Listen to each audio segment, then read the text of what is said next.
The owners of these photographs were all contract workers that came to Germany during the GDR times. Most of them I have never met in person. Each photograph carries a part of their life that they've decided to share with me. These photographs are freeze frames of the past. They possess a material form, but do not have memories of their own. There's always the risk of imposing my own narrative onto them, treating them only as objects. However, in the process of encountering the subjects in the photos, with their lived experiences, the photographs are contextualized. It accompanies someone's story.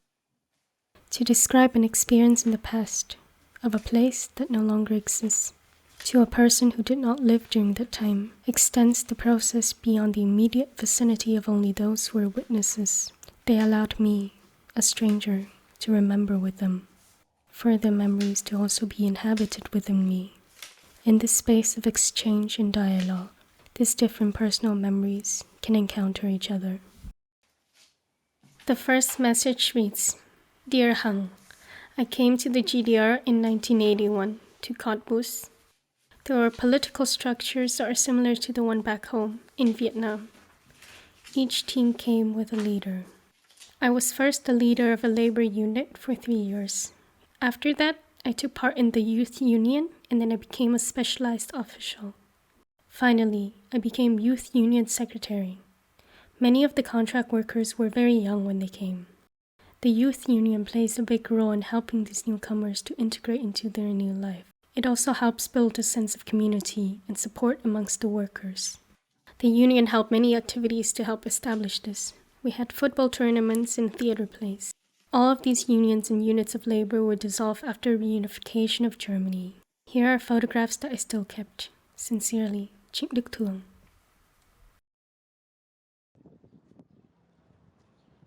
As I read his message, I wonder, how do I locate this story in the current time and space that I am in? Time passes, people move, memories and stories move along with them. What is left behind includes only remnants of places, buildings. Since the union dissolved, what traces of their political functions are left? I found the old Vietnamese embassy building that existed in the GDR and still stands today, in Berlin. The street name and postal code has changed. The building that once decided the fate of these young people is now a dentist's office and law consulting firm. Who else is supposed to remember this building?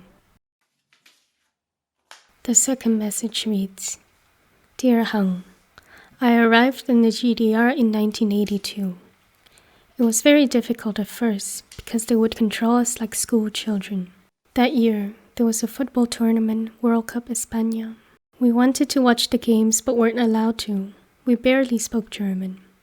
We decided to go to the supervisor's room, signal our hands towards the TV and saying Stadt, pointed to the city. The house supervisor got scared and allowed us to watch in silence. I was supposed to be the big brother of the group. There was Dung, a young girl from our group. She left the group to go somewhere no one knows without telling anyone. I regretted letting it happen and I still wonder where she is. Sincerely, Trần Trịnh Nghiệp.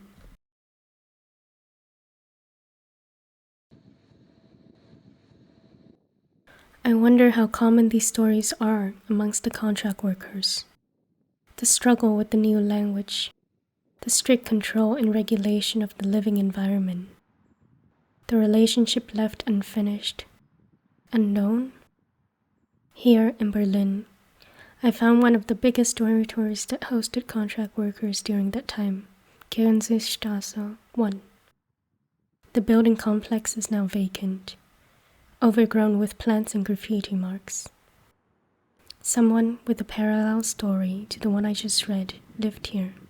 Someone else's story, friendship, regrets that I have not heard, occupies this corridor, this room.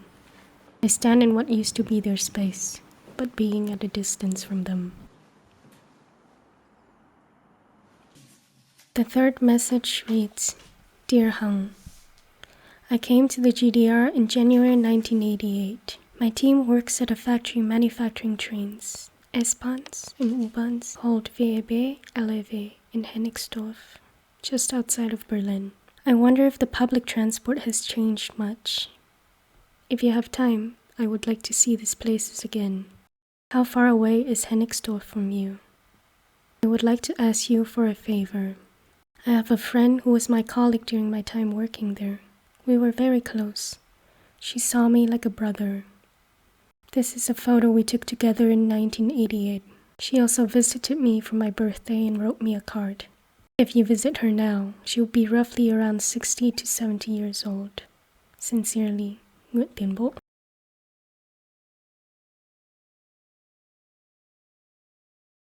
This time, I found the exact location of the factory. The building still stands there, with different names and owners, but with the same function. After that, I tried to find his colleague, Frau Babel, but I could not find her. I wrote him that I was at Hennigsdorf and the public transport route was vaguely similar. Then, I sent a photograph of the factory building and apologized that I could not find his colleague. He thanked me for the photo and was happy to see the building again. He told me also that I went to the wrong address as Frau Babel lives in Pausen. Perhaps I will try once more to go find her.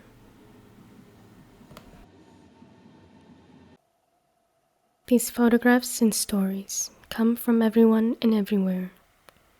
Some belong to the people I know, like my dad's best friend, and also, coincidentally, my best friend's dad. Some belong to complete strangers that I met along this process. They entrusted me with their intimate and personal stories, with their sad and happy moments, with their regrets and pride. Fragments of their lives are passed on, shared, revealed. Be present to them and to me.